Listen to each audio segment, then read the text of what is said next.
नमस्कार, स्वागत आहे तुमचं माझ्या यूट्यूब चॅनलमध्ये. तर आज आपण केळीमध्ये गूळ घालून घरातीलच साहित्यात सर्वांच्या आवडीचा अतिशय पौष्टिक पदार्थ बनवणार आहोत. तर काय आहे हा पदार्थ पाहण्यासाठी व्हिडिओ कुठेही स्किप न करता व्हिडिओ पूर्ण बघा. तर चला रेसिपीला सुरुवात करूया.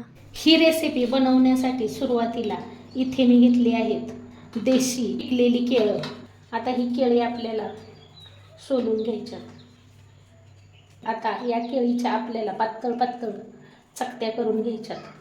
इथे मी 2च केळीचा वापर केला आहे कारण ही केळी मोठी आहेत. तुमची जर छोटी केळं असतील तर तुम्ही 3 ते 4 केळीचा वापर करू शकता. त्यानंतर आता असं एक खोलगट भांडं घ्यायचं आणि या भांड्यामध्ये एक केळीच्या चकत्या घालून घ्यायच्यात. त्यानंतर इथे मी घेतला आहे पाऊण वाटी काळा गूळ. काळ्या गुळामध्ये केमिकल नसतं.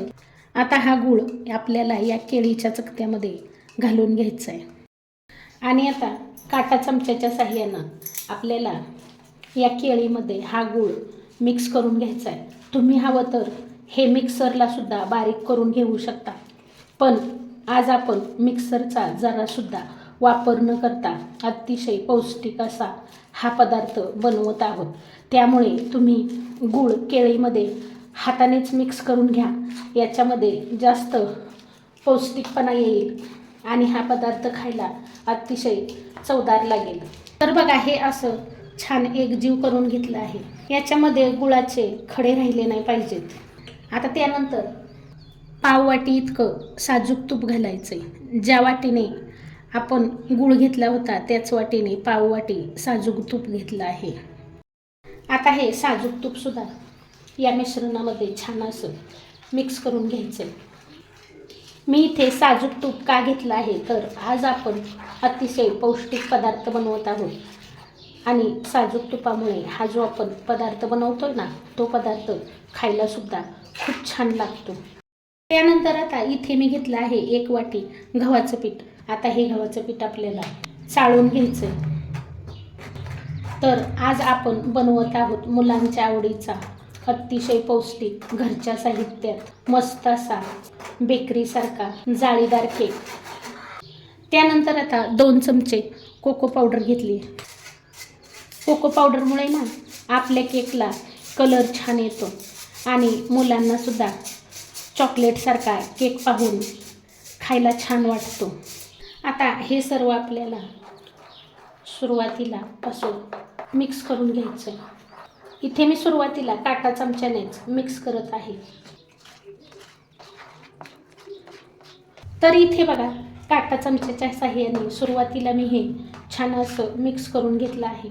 आता याच्यामध्ये दूध घालायचं आहे. तर इथं मी पाऊण वाटी दूध घेतलं आहे. आता याच्यातील आपण अर्धच दूध घालूया. दूध आपल्याला लागेल असं घालायचं आहे. तर इथं मी म्हैशीचं दूध घेतलं आहे. तुम्ही गाईचं दूध घेऊ शकता. तुमच्याकडे जर दूध नसेल तर तुम्ही पाण्याचा सुद्धा वापर करू शकता.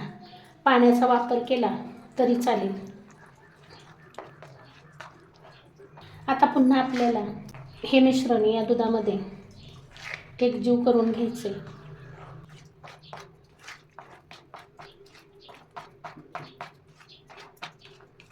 मी हे मिश्रण थोडंसं काटा चमच्याच्या साहाय्यानं मिक्स करून घेतलं आणि आता विस्करने फेटून घेणार आहे. जितकं तुम्ही जास्त वेळ फेटून घ्याल ना तितकाच तुमचा केक मऊ लुसलुशीत जाळीदार तयार होईल. असा चॉकलेटसारखा केक बघितला ना की मुलांना सुद्धा हा केक खायला खूप आवडेल.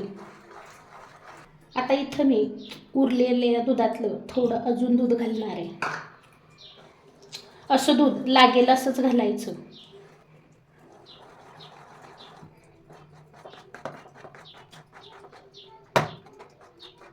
तर बघा, इथे हे मिश्रण 3 ते 4 मिनिटे छान असं फेटून घेतलंय आणि हे छान आता एकजीव झालंय. तर इथे आपण पाव वाटी दूध घेतलं होतं त्यातलं एवढं दूध उरलं आहे आणि बघा, हे मिश्रण असं एवढं घट्ट असायला हवं.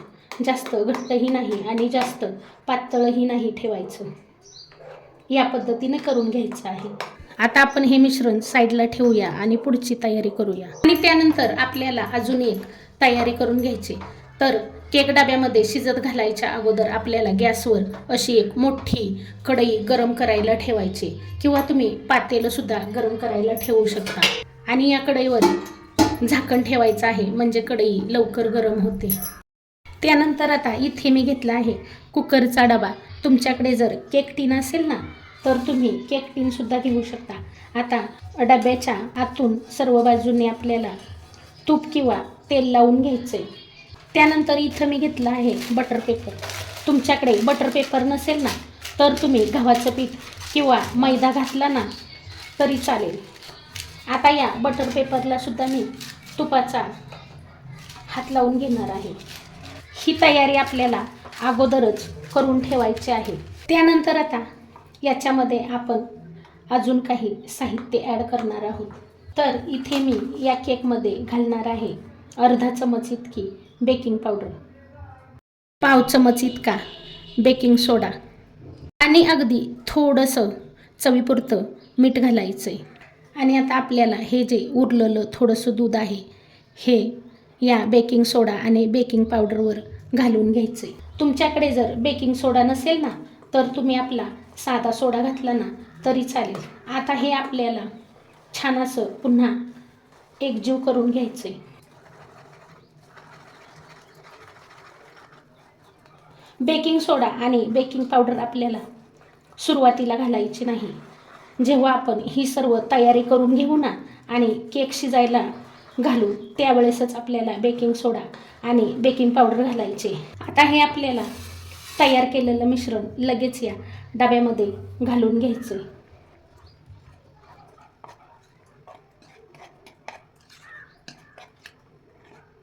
आता थोडंसं याला टॅप करून घ्यायचं, म्हणजे काय होतं, याच्यामध्ये हवा भरलेली असते ना ती निघून जाते आणि आपला केक एकसारखा छान फुलतो. आता मी याच्यावरून ड्रायफ्रूटचे काप घालणार आहे. हे ऑप्शनल आहे, पण ड्रायफ्रूटचे काप घातल्यामुळे आपला केक दिसायला खूप सुंदर दिसतो. काजू, पिस्ता आणि बदामचे तुकडे करून घेतले आहेत. बघा काय सुंदर केक दिसतोय हो. आपण ड्रायफ्रूटचे काप घातल्यामुळे या केकला बेकरीसारखा लुक आलाय. तर चला आता लगेचच आपण फटाफट याला शिजायला ठेवून देऊया. तर इथे आपली कढईसुद्धा छान गरम झाली आहे. अगदी वरचं झाकणसुद्धा गरम झालं आहे. आता याच्यामध्ये असं एक स्टँड ठेवायचं आहे आणि हा डबा या स्टँडवर ठेवून द्यायचा आहे. फुल गॅसवर मी ही कढई 5 मिनिटे गरम करून घेतली होती आणि त्यानंतर असं एक झाकण ठेवायचं. आता हा केक मीडियम गॅसवर 25 ते 30 मिनिटे शिजवून घ्यायचा आहे. त्यानंतरच आपण पाहूया. तर इथं मी 30 मिनिटानंतर झाकण काढून बघते. तर बघा इथं आपला केक किती मस्त फुगलाय. हात लावून बघायचं, हाताला चिकटत नाही. आता आपण याच्यामध्ये मध्यभागी सुरी घालून बघूया. सुरी आपली क्लिअर आहे. सुरीला थोडासुद्धा केक चिकटला नाही. आणि जर सुरीला केक चिकटत असेल तर थोडा वेळ अजून शिजवून घ्या. आता हा डबा आपण बाहेर काढून घेऊया आणि केक थंड झाल्यावर पाहूया. इथं बघा आपला केक थंड झालाय. आता आपण हा केक प्लेटमध्ये काढून घेऊया.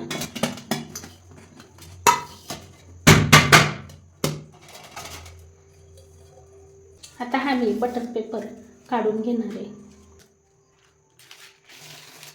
तर बघा या केकला कलर किती सुंदर आलाय, किती छान केक दिसतोय आणि किती सुंदर फुगलाय. आता मी तुम्हाला हा केक कट करून दाखवते. माझ्या केक कट करण्यावरूनच तुमच्या लक्षात आलं असेल किती मऊसूद आणि छान केक तयार झालाय. बघा काय सुंदर केक तयार झालाय हो. किती छान जाळी पडली आणि मस्त मऊ लुसलुशीत आपला केक तयार झालाय. मुलं तर पाहताच हा केक मस्त करून टाकतील, एवढा सुंदर केक तयार झालाय. तर बघणार ना मग असा माझ्यासारखा केक तयार करून घरगुती साहित्यात आणि अतिशय पौष्टिक असा केळीचा केक खायला तर खूप छान लागतो, अप्रतिम लागतो. तुम्ही जर एकदा केळीचा केक बनवला ना तर पुन्हा साधा केक कधीच बनवणार नाही, एवढा खायला छान लागतो. आणि तुम्हाला जर केक विक्री करायचा असेल ना तर तुम्ही केळीचा केक बनवून विक्री करा. तुमचे भरपूर केक खपतील, तुम्हाला ऑर्डरसुद्धा भरपूर भेटतील. तर तुम्हाला माझी आजची रेसिपी कशी वाटली कमेंट करून सांगायला विसरू नका. रेसिपी आवडली असेल तर एक लाईक जरूर करा. चॅनलला याआधी सबस्क्राईब केलं नसेल तर सबस्क्राईब करा, सपोर्ट करा. मला तुमच्या सपोर्टची खूप गरज आहे. आणि रेसिपी इतरांना शेअर करायला विसरू नका. तर असा केक बनवून नक्की बघा, खायला अतिशय सुंदर लागतो. रेसिपी पाहिल्याबद्दल खूप खूप खूप धन्यवाद. पुन्हा भेटूया असेच एका नवीन छानशा रेसिपीसोबत. तोपर्यंत बाय बाय.